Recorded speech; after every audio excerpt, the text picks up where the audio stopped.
আল্লাহ, আমার সাথে যাকে দেখলে তুমি খুশি হবা, আমার সাথে যাকে দেখলে তুমি রব হিসেবে খুশি হবা, আল্লাহ তুমি আমাকে তাকে দান করো।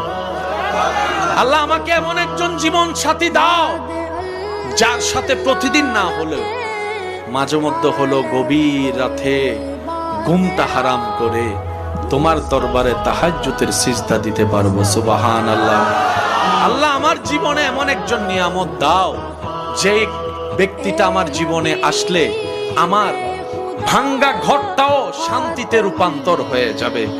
আল্লাহ আমার জীবনে এমন একজন সাথী দাও যেই সাথীর পেট থেকে, যার মাধ্যম থেকে আল্লাহ তোমার প্রিয় বান্দা আও ওয়ালাদিন সালিহিন ইয়াদউ লাহু, এমন সন্তান দুনিয়াতে আসবে, এমন নেককার জীবন পার্টনার আমাকে দাও। বলেন সুবহানাল্লাহ।